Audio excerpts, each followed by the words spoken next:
julli di tey ak seen ñàkk fulla xale yi jàng ni yore seen kayit di dem ci école yi koo ci laaj 24 xam na ko koo ci laaj janvier xam na ko Ascension Pentecôte Pâques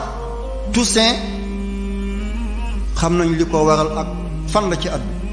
koo ci laaj tabaski lu koy waral xamu ko korite lu koy waral xamu ko gàmmo tamxarit kastu rajab nisfu shaabaan leetul qadar xanaa événement yi bi ci am lekk ba sa kollu fees moo leen koy fàttali ko waaye événement bi suuxalu leen du yàgg mukk ba nga gis ba ci gàmmo catholique yi jënd xar di ko rend ngir màggal Seydina Muhammad doo ko gis abadan wala lii tam xarit la ñu ngi génn dem di yalwaan ci kër julli di wala ay ashora naka catholique yi doo ko gis mukk 24 julli di 31 ñooy dem jënd cadeau yi ay papa Noël ay père Noël ana fan la ñu jëm ummatu Muhammad nen moo gën a tuuti nen 31 wala 24 boo ko toggee jox ko sa njaboot ngir ñu béggu ci bés bi lépp lu wàccoon ci kaw Seydina Muhammad weddi nga ko lépp loo jëfaloon yàlla màbb na boo demee ci marché yi ñu ngi jënd cadeau yi rek lu tee bésu tamxarit tey ñu jënd cadeau jox ko seen njaboot lu tee korite ñu jënd ay cadeau ay oto ay roppalaan di ko jox xale ngir ñu xam bés boobu bési lan la di maslaa bi ñu maasale la loolu ban diina la ñu ne dialogue nañu dialogue diggante jullit ak yéefe jullit lan la suñu aljuma duñ ko noppal seen dimanche la ñuy noppal suñu tabaski benn bés suñu tamxarit benn bés ana lan la ñuy maslaat ñi gën a néew jël nañu lépp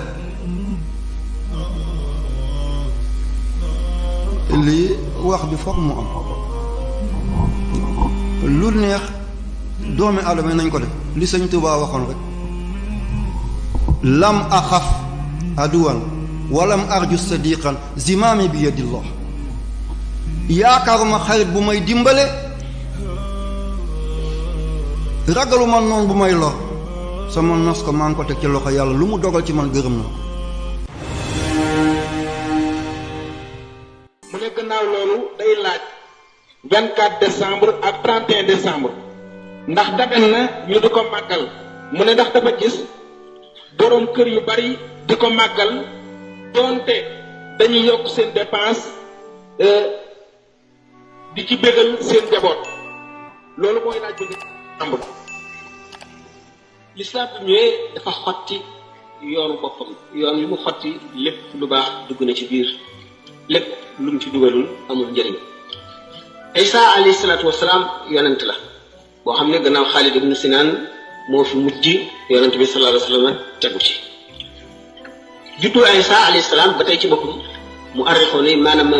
historien yi d'accorduñ ci kañ la woon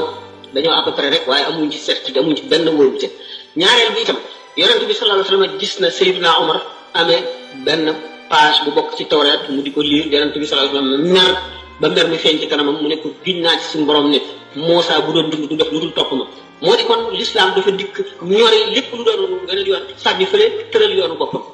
ñi nga xam nag ñi ngi koy def bu fekkee ne dañuy bëggal seen njaboot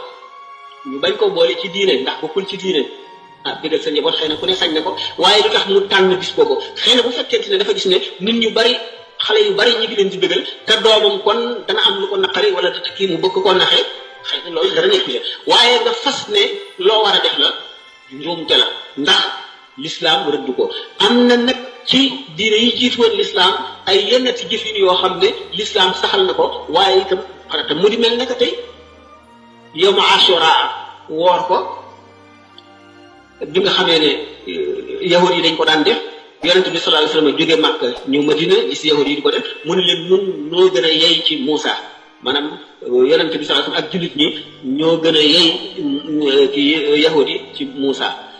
daal di koy digle danañ ko woor di ko woor ci coxeel muy di sopp du farata xam nañu di ko woor lu mel noonu nga xam ne kon yonent bi sallallahu alayhi wasallam ci boppam moo ko wax kon yoonal nañ ko kon lu ñu yoonal la waaye loo xam ne yonent bi sallallahu alayhi wasallam nekk na fi ba jógee fi yoonalu ko xulafaa'ul arbaa yoonalu ko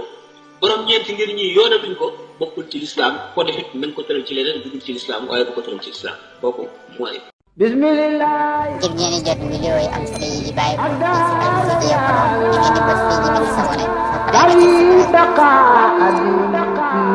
bi fiika ya Allah